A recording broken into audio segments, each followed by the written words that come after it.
In this video, we will be taking a look at whether Ultrakill Brutal difficulty is better than all other difficulties, or if it's bad because it's not Doom Eternal.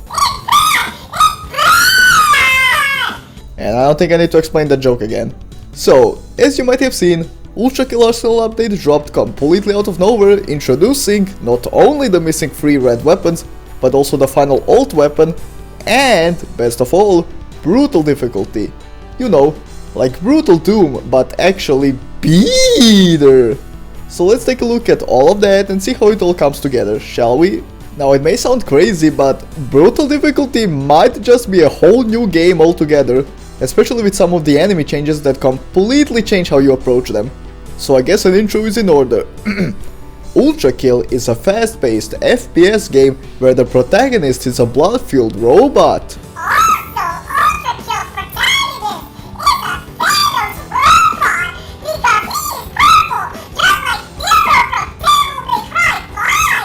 Okay, so I'm not gonna go through all of the enemy changes, but I will go through some of the more significant ones. And while doing so, I will also go through some of the uses for new weapons. Filth can fly now, so they become much harder to hit, since they also stay on the ground for a while after landing. It also becomes too difficult to tell which ones are dead and which ones are just doors stuck in the ground. Not only does this make Filth more dangerous in general, due to having to deal with them possibly jumping at you while you're still on the ground, but it also makes them harder to cheese by staying in the air, as you need more height than before. But then again, you're playing on Brutal, so that shouldn't be an issue. Schisms will now attempt to predict your movement with their spray, and also aim directly at you if you're standing still. Not a huge change, but it does make them go from a complete joke tier to might nail you in the face every blue moon. On top of also being faster due to general changes on Brutal, which includes more hard damage. So keep your style up. Oh, and focus on parrying, since right now healing is a bit bugged in general. Though speaking of bugged, let's quickly mention the sawed-on shotgun variant. So you know those flying filth? Yeah, well, revving up the chainsaw is a great way to take care of them if you're stuck in close quarters with them. Other than that, you can also fire the chainsaw and parry it with the blue arm to keep juggling it, or you can punch it with the red arm to detach it and basically turn it into a second green saw blade launcher saw. More or less. I found the revving up to be useful for cleaning up trash such as groups of filth, as well as just damage in general when you need a tiny burst of damage to finish off a big enemy. And well, there is a strange bug with this weapon where sometimes it can hit enemies despite being nowhere near them. I don't know what causes it, but it happens often during boss fights, and if it happens to a Cerberus, it will also take chunks out of its body. Yeah, it's pretty strange. Other than that, I haven't found much use for juggling the saw with the blue arm, due to it being more trouble than it's realistically worth, but if you can implement it in your gameplay, it can turn out to be a nice boost of damage, even if small. And punching it with the red arm is useful for obvious reasons, the same way as the overcharged saw is useful. Now speaking of Cerberus, all I'm gonna say is, if you can't handle the pre-nerf BETER tank, then you're not gonna get past 0.5 on Brutal. Ever. That's not a joke, by the way. Cerberus can now dash twice and leave 2 shockwaves when they stomp. Oh, also, Hakina, this part in my April Fool's shitpost. Oh wait! Cerberus is stronger than the Guttertank and even has an enraged form? No! Cerberus must be removed too! Yeah, that was a joke. I did not actually mean to nerf the Cerberus. So please don't nerf Sentries and Maurice, they suffer enough already. Funnily enough, Maurice becomes even easier to deal with at times on Brutal, since it fires a large burst of projectiles. Deflecting them back into its face becomes a whole lot easier at certain times. They can fuck you up though, but then again, it's Maurice, the most bullied enemy in the game, so yeah. Other than all of that, bosses now have more HP, so you better learn them now, or you're gonna be like me, needing to learn Flesh Prison on Brutal all over again. But hey, on the positive side, the fight is finally fun for me. Gabriel 1 on the other hand, I don't wanna get into that. He does gain a new attack where he will try to impale you with his orbiting swords when they end, and he resummons them every time he taunts, so that's cool, I like that attack. Now for the absolute beater enemy, the soldier. If they can, they're gonna do a roll before firing. And with this, Soldier went from an enemy I didn't particularly care about to a contender for my favorite enemy in the entire game right now. right next to BETER. He's just that fucking cool. Now, let's see how long it takes Reddit to cry for a nerf. Oh yeah, you wanna hear a joke? The Stalker no longer dies when it sends enemies. No, that's not the funny part. The funny part is that I wonder how many people will still claim that he's not a priority target. I mean, if you're evil Anakin Skywalker where you like sand, sure, but like, at least nail it to the wall with a magnet and a few nails, that way it's funnier. Though, ironically enough, if you remember how swords machines will go out of the way to look for stalkers and destroy them, well, now that goes in your favor since they will actually succeed in doing so, meaning you don't have to deal with them yourself. If you are fine with fighting sand and swords machine, that is. Which you should be, because the blue arm hard counters them. Just watch out since they can still attack when their sword is thrown, and they stay staggered for shorter. But then again, blue arm, so it shouldn't be a problem. Now, bear witness to the virtue which can now spawn the second pillar by the time the first one stops lingering. Yeah, that's how long they last. And I would like to see who would still rather fight 20 virtues more than 20 Guttertanks. Because that someone is either a masochist or just plain stupid. The Sentry is also pretty funny. It charges up a lot faster and fires 2 consecutive shots. Though they do have a small delay between them, so time your dashes carefully. You know, speaking of dashes, I would make a joke right now, but no one would get it because they're still stuck on 0.5. Oh, and would you look at that, Lupus in Fabula, we're at layer 7 already. So, mannequins literally become easier because they punch more.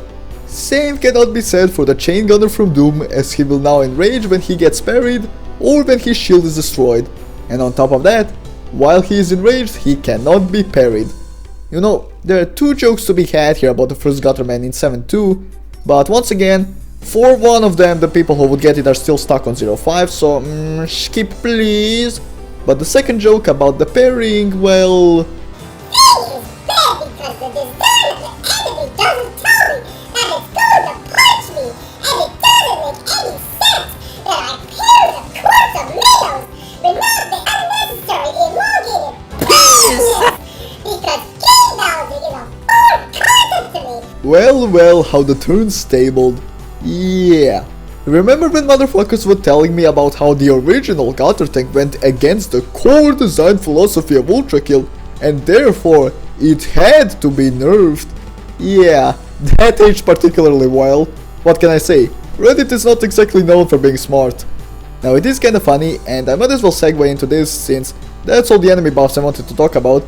Because now that the arsenal got expanded, you have 2 new options to use against the Guttertank. Damn!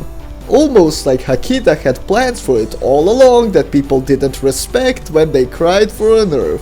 Wow! So first of all, Jackhammer hard counter. Second of all, since it doesn't slip on brutal, if you really wanted to slip, you can coat the floor in oil with the Firestarter, but 2 problems with that.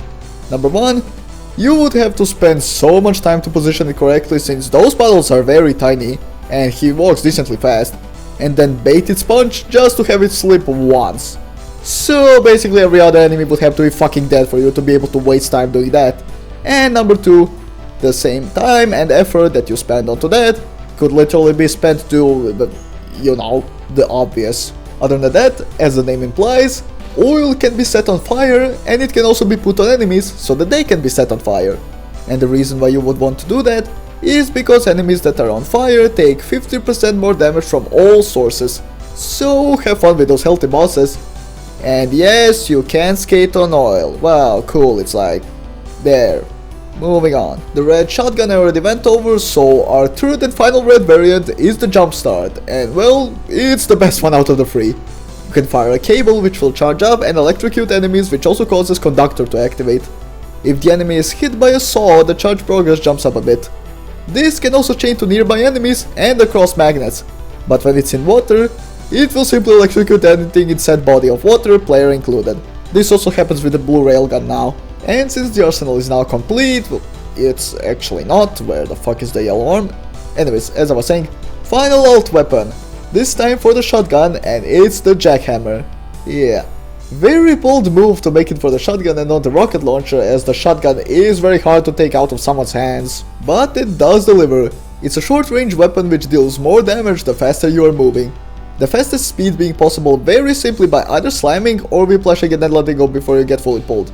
And well, If you wanna 1 and 2 shot everything that as much as fucking dares to budge, yes, that includes the hideous ass, while staying in the air far out of reach while your weapon recharges from max speed attack, look no further. Hitting something with it also parries like the regular shotgun, plus parries the surrounding projectiles, which I just now learned to become red. The old fire modes work largely the same, with the core now popping out in front of you and inheriting your momentum, and if you hit it with a jackhammer, it will also turn into a hit-scan explosion like the Maurice gun. And this also works for rockets and pancakes, or in a normie speak, landmines. And now is probably the time where you would hear me tell you that the hit-scan interacts with coins, but I know you're not stupid, so I won't. Or I guess I did. Fuck, the pump variant works more or less the same, but with the explosion now being red and appearing on top of the enemy you hit instead of you, which with good spacing allows you to completely avoid it without dashing. Though if you do get hit by it, it has lower damage than the regular version. Yeah, despite being red. And the chainsaw works exactly the same, with the jackhammer also being able to bounce it, but why would you ever do that is beyond me. Now, how useful is this thing? Well, it depends. It's definitely very good for destroying big threats with little risk, though you lose out on the massive fire rate of shotgun swapping as well as projectile boosting, so you'll have to switch to other options to deal with trash or larger groups. My recommendation is the red saw gun.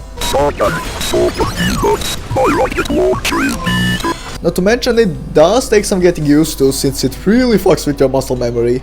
By the way, I should also mention that using the blue variant to hit scan the core is gonna be somewhat difficult to do if you wanna propel it downwards. It's too hard, eh? Should probably be nerfed then. Alright, who the fuck told them to buff the slab marksman? Well, which one of you fuckos was it? Who was the genius that said the slab marksman was bad and needed a buff? Are you trying to break the fabric of reality itself? Well, as if the most OP weapon couldn't become even stronger, now if you hit a coin during the split window, being either during a flash or a sing, it will reset the hammer on all slab revolvers, allowing for triple slab revolver machine gun fire. Yes, it's about as ridiculous as it sounds. No, I do not have any footage of it because I'm a lazy shit. Fuck off. And no, it does not have to be directly. A coin ricochet into a valid coin works just as fine, as long as you're using the slab revolver to shoot it. Besides, not like you have anything better to do up there. Now I wonder if a certain somebody is finally gonna concede to the greatness of the slab marksman, or if he's still in denial that I beat his time with it as a core part of my strategy. Oh, Near, I know you're watching this. The slab marksman is BETER. You can stop being in denial now. Now as for 7S, that is something that I'll let you experience by yourselves, and if you wanna know how to get to it and or the jackhammer, refer to my layer 7 video. It is definitely a level of all time. But with that, I'm gonna end it off here. Brutal difficulty is BETER, and it is an exceptionally crazy and fun experience, especially when you get chased by Pyro TF2 matching your speed and being able to look up. Now realistically, all that's left for the game are the final 2 layers, Ultrakill must die, and then the best part, the level editor. You already know that one in particular is gonna be BETER!